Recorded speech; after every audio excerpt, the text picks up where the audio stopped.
और एक खास खबर देखिए आप, जहां बीजेपी ने राज्यसभा के लिए प्रत्याशियों की लिस्ट जारी कर दी है। मध्य प्रदेश से तरुण चुग और रजनीश अग्रवाल को प्रत्याशी बनाया गया है। तरुण चुग और रजनीश अग्रवाल जहां राज्यसभा के अब बीजेपी उम्मीदवार है, ये बड़ी खबर इस वक्त जो आई हम आपको बता रहे हैं।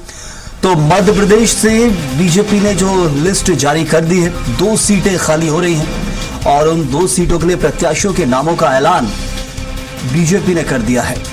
रजनीश अग्रवाल को प्रत्याशी बनाया गया है और तरुण चुग को प्रत्याशी बनाया गया है, जो कि केंद्रीय नेतृत्व बीजेपी में है।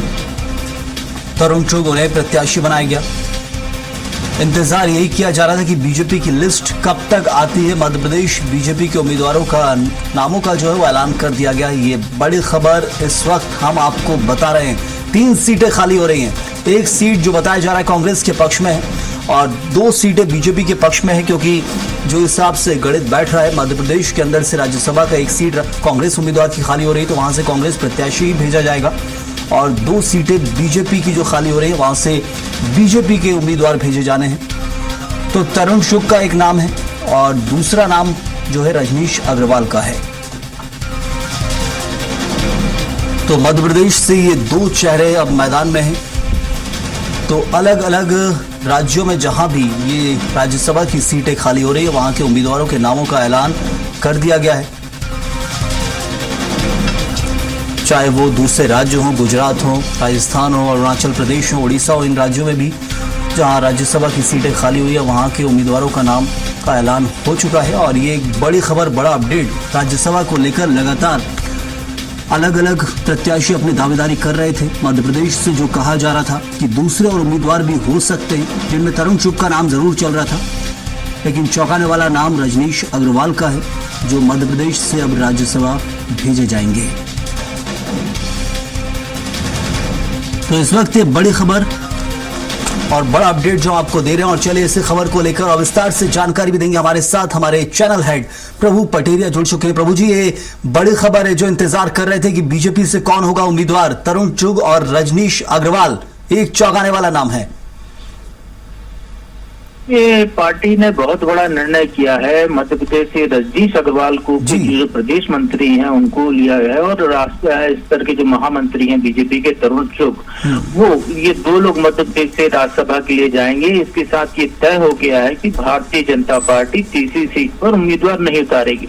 लेकिन ये जो 2 चेहरे हैं, ये पार्टी के वो चेहरे हैं जिनको जमीनी जमावट का माहिर माना जाता है। तरुण चुग पंजाब के प्रभारी रहे हैं और बीजेपी के जहां भी जिम्मेदारियां रही वहां पर वो निभाते रहे और दोनों ही के बैकग्राउंड संघ से है। दोनों बीजेपी के जरिए बीजेपी में आए और दोनों ने पार्टी में अपना काम करके दिखाया। जहां तक रजनीश अग्रवाल की बात करें तो मध्य प्रदेश भाजपा की जो पिछले बार बम्पर जीत हुई थी, उसकी जो रणनीति बनाई गई थी, उसके लिए जो तृतीय फार्मूला बनाया गया था, उसके लिए एक पन्ना प्रभारियों को जोड़ने के लिए जो ऐप बनाया गया था, उसके जरिए पूरे प्रदेश की जो मॉनिटरिंग की गई थी, वो पूरा सिस्टम रजनीश अग्रवाल के दिमाग की उपज थी, उन्होंने डेवलप किया था और ये बात पार्टी के राष्ट्रीय स्तर तक बहुत बेहतर तरीके से मालूम थी। तो इसलिए इन दोनों का पार्टी ने राज्यसभा के लिए उपयोग किया। और रजनीश अग्रवाल ये कहेंगे इंटेलेक्चुअल वर्क से भी आते हैं, तो ये उच्च सदन के लिए जो चेहरा होना चाहिए वो चयन भारतीय जनता पार्टी ने किया है। बिल्कुल, तरुण चुग का नाम तो पहले से चर्चाओं में था और मध्य प्रदेश के दूसरे नेताओं के नाम चल रहे थे एक और सीट को लेकर, लेकिन रजनीश अग्रवाल का जैसा आप बता भी रहे हैं, जिक्र कर रहे हैं, क्या ये वाकई चौंकाने वाला नाम है? और दूसरे नेता जो अपनी उम्मीद जता रहे थे, उनके लिए भी शायद एक झटका हो सकता है क्या? देखिए, संयम पार्टी के अंदर खाने में लोगों को पता था ये नाम रजनीश अग्रवाल का है। इसको जब पिछले बार राज्यसभा के चुनाव हो रहे थे 3 सीटों के, उस समय भी संघ की तरफ से इसको लेकर बातचीत की गई थी, इस नाम पर चर्चा हुई थी, पार्टी के पैनल में नाम गया था ये। लेकिन किन्हीं कारणों से उस समय जो भी राजनीतिक गुणाभाग था, उसमें रजनीश अग्रवाल का नाम उसमें कट गया था। इस बार वो चर्चा में बिल्कुल नहीं आया, चर्चा सही बात है, और पार्टी के अंदरूनी हल्के में इसको लेकर चर्चा थी। और जैसा मैंने कहा कि पार्टी का जो केंद्रीय नेतृत्व है वो उच्च सदन में ऐसे लोगों को देखना चाहता है जो युवा हैं, ऊर्जावान हैं, पार्टी के लिए बेहतर जमावट कर सकते हैं, जो वहां पर उस मंच का उपयोग करके जो पार्टी के पक्ष को बहुत बेहतर ढंग से रख सकते हैं, और जब वो सदन में बोले तो उससे प्रभावित होकर जो भी सुनने वाला है वो भारतीय जनता पार्टी के प्रति जुड़ सके, आकर्षित हो सके। तो ये तमाम खूबियां जो देखी गई हैं उसके आधार पर ये चयन किया गया है। तो ये रजनीश अग्रवाल के लिए कोई आश्चर्य के विषय नहीं था कि उनका नाम यहाँ पर घोषित हुआ है। ये जरूर कह सकते जो तमाम दावेदार थे या हमारे जैसे मीडिया के लोग थे बहुत सारे, उनके लिए आश्चर्य का विषय हो सकता है कि ये नया नाम कहाँ से आ गया। जरूर। और प्रभु जी, तीसरी सीट को लेकर जो गणित बताया जा रहा था कि बीजेपी उम्मीदवार उतार सकती है, और शुरुआत में जिक्र भी किया आपने कि अब वो इससे खारिज हो जाता है जो लिस्ट सामने आई इसके बाद, तो हम समझे कि पूर्णतः अब तीसरी सीट को लेकर कोई उम्मीदवारी नहीं, कुछ नहीं है, एक तरफा कांग्रेस के लिए है। हाँ सर, हम तीसरी सीट को लेकर बीजेपी की तरफ से सबसे पहले नरोत्तम मिश्रा ने दांव फेंका था कि वो तीसरी सीट पर यदि पार्टी कहेगी तो चुनाव लड़ने के लिए तैयार है। उस पर पार्टी के प्रदेश अध्यक्ष हेमंत खंडवाल ने आगे बढ़ाया। अभी हाल ही में प्रदेश प्रभारी महेंद्र सिंह है, वो नरोत्तम मिश्रा के घर गए थे यही जानने के लिए क्या वो इच्छुक है कि नहीं, क्योंकि दतिया में उपचुनाव की आहट है, इसलिए नरोत्तम मिश्रा राज्यसभा के लिए दांव खेलना नहीं चाह रहे थे।